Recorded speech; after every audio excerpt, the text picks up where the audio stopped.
What is going on, everybody? This is your boy Yocrates. This is your review for The Real Housewives of Potomac, Season 6, Episode 17. This is the finale. Praise God. So, I'm going to do some jumping and some pressing and the pausing with the remote and everything, and that's going to be the review. So we start off with Karen. She calls her wedding coordinator. We are one day out from the actual. They keep saying wedding ceremony. It's just a vow renewal, but nevertheless. So it seems like they're going to knock this out, and then we're going to get everything else. I could be wrong, but I'm just going off of assumptions. Ray asks if there are going to be any butterflies. When I tell you, I hollered. I'm like, how you gonna sit here and shade your wife and she's sitting right next to you? Raymond on his shade this season, and I'm here for it. I'm here for it. I likes it. Her daughter Raven is sick, so she won't be able to actually participate in the wedding. They believe it's a kidney stone. I ain't never had to pass one. I hope and pray that I never have to, but I hear that it's some painful stuff. So, whew. But her son will be giving her away, and he actually did that during their initial wedding. So good stuff there. We get Ashley and Robin. They're doing a double date. So the husbands are with them. Cause when I tell you I was so close to a fast forward, but I'm like, it's a double date. Okay, I guess I could pay some type of attention because if it was just those two, mm. So Robin wants to know from Michael if he gonna be around the group. He is pretty much saying, I like this right now. This foursome we got going on, I like this right here. Ashley is like, well, no. Michael said because people have said things negatively about my wife, and Ashley just goes ahead and says Chris and Candace. And he just ain't feeling it. And Juan is just trying to see, is there any way that the men can reconcile? Because that's always the thing, which is like, okay, we know the women gonna sit here and cut the food. Is it a way that we can reconcile? And they show flashbacks from last season at the season finale. So their conversation continues on. Michael makes a dig that Chris lives off Candace. Had he said they lived off Di, I would have fallen and hit this damn. Okay, I'm actually hitting her breast. I would have hit the damn green screen behind me.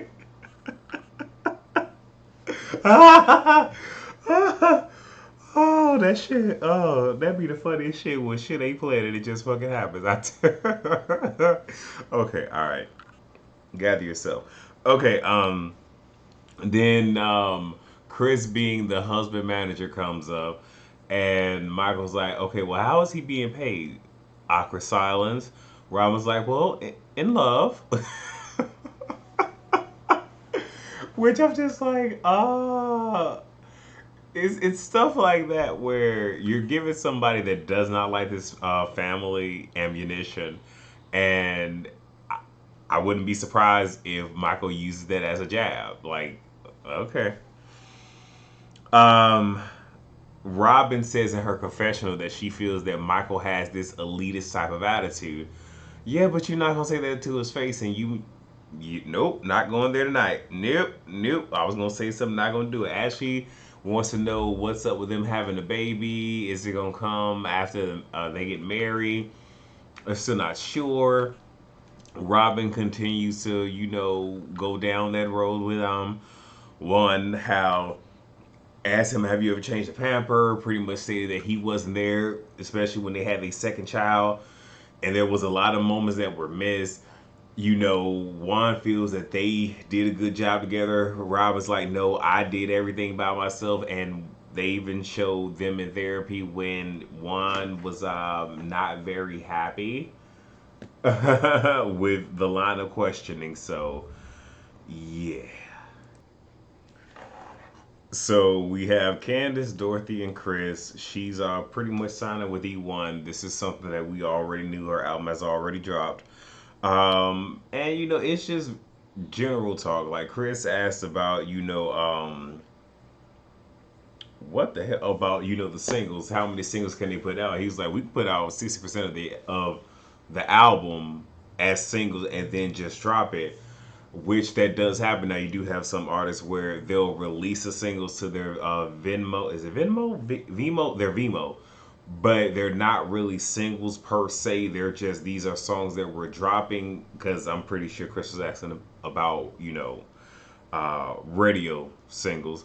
But they pretty much let them know we're independent, so we can do whatever. Now, if she was signed to like a label, probably not. But since they've done most of the groundwork, hey, yeah, it is what it is. They pretty much asked her about her social media presence in terms of promotion, and we get a flashback to last year's reunion of Andy letting her know she is disaster on social media. She signs, that's it. We have Robin and Juan. She has now gotten her own warehouse space because she was using her mother's for a while. And she pretty much says that she needs to increase her stock. She mentions them moving, and then brings up the baby, just saying like, well, us moving into this new house, we'll have room for a baby. We need to make sure that what happened before doesn't happen again. She starts to bring up her concerns. Juan gets upset because he feels that she's pretty much trying to make him out to be, well, in his words, a dickhead, and he storms out. So Juan leaves the building. He gets in his car and is telling her, like, look, I'm not the same dude. Why is it always what Juan, did do and what Robin didn't do? And he rolls the window up while her hand is still there. And then he drives off. I'm like, well, all right. I would just let y'all fill the blanks of what it is that I'm thinking. We get to the vow renewal. We not really getting into much of anything. I mean, yeah, not yet. So at the vow renewal, 'cause like I said, that's where we're at. Wendy speaks to Robin, just a real nice, hello Robin, and doesn't say anything to Jizzy. And then you have Candace like, well, if you speak to this one, you gotta speak to that one. Wendy's like, mm. It's almost like Wendy was trying to say, look, be happy that I spoke to one of the two. Okay, I didn't want to speak to her. In the confessionals, you have Jizzy being asked about her man, love interest, whatever, because she was briefly asked at the table. I think the most she said is he works in media. Because I don't know if she said he was a cameraman or not, but he works in media. And the producer keeps asking her different versions of the same question. Almost, has he been to the West Wing? Is he a celebrity? Is he this? Is he that? She said it's none of your business. Then it's like you want to ask me another question because that's none of your business too. And it's like there's a way that you can go about not answering, but you doing this to a producer and you being stank with them too. Like you ain't showed up and showed out this season, so oh, you might want to tread lightly. Karen, the dress was beautiful. The dress was beautiful. But she had to walk upstairs to get to Ray. And, there was the whole thing with the train and whatnot. But she made it up there. But again, nice gown. Beautiful gown. Look, I wouldn't be me if I did.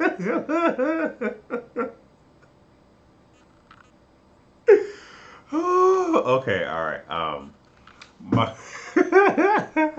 Michael arrives. Ray says to Michael, congratulate him with the kids, him still pumping them out. Said that the children look, surprisingly cute. I'm just like, the fuck what Ray again. I am enjoying Ray and his shade. I really am. Michael joins the table. Juan is trying to get them to have a conversation. Giselle says, we've had our fallings out, but we've always been able to come back, like fix everything. Michael says to her, well, you are an intelligent woman, which already you can sense that, okay, you're being shady. Pretty much saying that they can have an intellectual conversation and be able to fix things. Chris says, look, man, I'm going to let you enjoy your dinner. All right. What happened at Juan and them thing happened. I can move on. Michael can't because Michael don't like the fact that somebody talked crazy to his wife, and he's like, okay, well, pretty much saying the women got into it. That was them. The way you came at me was disrespectful when Michael walked up to him and said, you know, you need to control your wife. It doesn't look good for us. Yeah. So there's a whole lot of jibber jabber going on between Michael and Chris, more or less with Michael. I wasn't going to sit here and continue to press pause to see the caption of what it was because you have Chris somewhat trying to apologize. Michael wants him to apologize. Juan gets up and is trying to mediate the whole thing, even though he's not necessarily in the middle, but he's trying to mediate. And Michael's like, well, you put your hands on me, so I deserve an apology. And Robin, we ain't seen rational Robin a whole lot this season, but it's just like, you can't act like you didn't do anything wrong. And Michael wants to know, okay, well, what did I do wrong? So Candace gets up, and just like, you know what, this is the whitest privilege because you do nothing wrong. This is what she says. And Michael now has found something to attach himself to and to harp on and to stay there. Did Candace have to say that? No. Could Candace just got up and walked away? Yes. But it's Candace. That's all I'm saying. So the men agree to let bygones be bygones. Put this behind them. Uh, um, Jizzy tax on. Can we also agree not to talk about the wives? That's that. Um, we eventually see, well, Macy Gray perform her, I guess, latest single. That's the only reason you was on here was to get some, free press promo. So whatever. Robin pretty much said she's not in a rush to have a wedding, especially with them building a house. So give them time. Okay, all right, keep on playing. You're probably not coming back next season. You have Candace and Chris talking. And Chris is kind of looking at her like, okay, you ain't have to say the white privilege comment, and that even if you feel like saying something in the moment, you don't have to. Which I understand it, but again, you knew who you was marrying. You know how her mouth is, and again, the fact that you are so quick and willing to sit here and repair a relationship with someone who has dogged your wife out. I've already expressed how I feel about Chris, so that's just that on that. And what I'm gonna do is I'm gonna pause at what they say about the ladies, so I don't have to write it. So Ashley is thriving in her mommyhood. She is still not keen on Michael's movie making dreams. She'd prefer he focused less on producing and more reproduce. I know you. In the words of Terrence, I know you fucking lying. So now we have Mia. It says Mia and her mother continue to work on their relationship. Gordon and Mia are currently building a new home and plan to have a suite for mom. The budget is not low. But again, I find always to be funny of how she talks so much mess on her mom, trashed her mom in the last episode, but now y'all are creating a home so y'all can have a suite for your mama. Okay. Okay, and now we get Jizzy. So she is no longer dating her mystery man and instead had a hot girl summer. Okay.